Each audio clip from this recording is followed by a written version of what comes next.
মুক্তিযোদ্ধা পরিবারের লোক কেউ জামাত করতে পারে না। আর শহীদ পরিবারের লোক, মাননীয় সদস্যবৃন্দ ওনাকে বলতে দেন। সেই যুদ্ধ, যে যুদ্ধে সারা পৃথিবী জড়িত ছিল, যে যুদ্ধে ইন্ডিয়া 3রা ডিসেম্বর 1971 সনে আমাদেরকে সহযোগী করার জন্য অংশগ্রহণ করেছিল এবং তার হাজার হাজার সৈন্য এই মাটিতে রক্ত দিয়ে গেছে, এবং যে ইন্ডিয়া আমাদের দেশের স্বাধীনতার জন্য বঙ্গোপসাগরে যে 7ম নৌবহর এসেছিল আমেরিকার, বিশ্বযুদ্ধের রিস্ক নিয়েছিল আমাদের জন্য, সোভিয়েত ইউনিয়নের বদস তিনটা ভেটু দিয়েছিল, তা না হলে আমাদের দেশ স্বাধীন হতো কিনা সন্দেহ ছিল।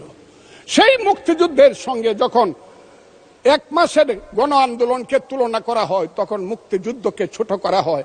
আমি মনে মনে ভাবি হয়তোবা আমি মরে গেলেই ভালো হতো।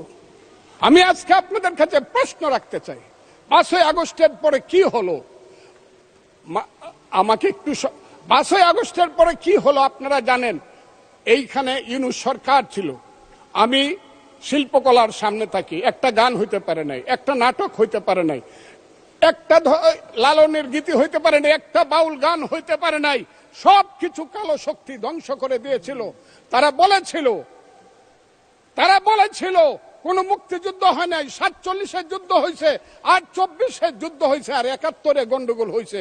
সেই দিন মুক্তিযোদ্ধা হিসাবে আমি বলেছিলাম, আমি বলতে পারবো কিনা কথাটা আপনি, এই আলবদর রাজাকারের বাচ্চারা, এখনো কিন্তু ফজলুর রহমানদের মতো মুক্তিযোদ্ধারা জীবিত আছে। এই দেশে মুক্তিযুদ্ধ হয়েছে, মুক্তিযুদ্ধ সত্য, 30 লক্ষ লোক জীবন দিয়েছে, এটাও সত্য। এই যুদ্ধের মধ্য দিয়েই আমরা সেদিন তাদের সঙ্গে যুদ্ধ করেছি। আমার বাড়ির সামনে মব হয়েছে আমাকে হত্যা করার জন্য। সেদিন আমি আজকের পুলিশকে ধন্যবাদ দিব, আজকের মিলিটারিকে ধন্যবাদ দিব। 10 মিনিটের মধ্যে আমার বাড়ির সামনে তারা গিয়ে উপস্থিত হয়েছে আমাকে বাঁচানোর জন্য। অনেক চক্রান্তের মধ্য দিয়ে ইলেকশন হয়েছে।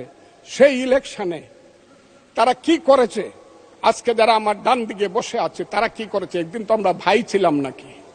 তারা যা করেছে সেটা কল্পনা করার মতো না। যত চক্রান্ত করেছে, সেই চক্রান্তের ভিতর দিয়ে যখন তারা প্রচার করতে শুরু করলো তারা বাংলায় 2/3 মেজরিটি পেয়ে তারা পাস করবে, আমি হতবাগা ফজলুর রহমান বলেছিলাম জামাত জোট যদি মেজরিটি পায় তাহলে আমি বিষ খাবো।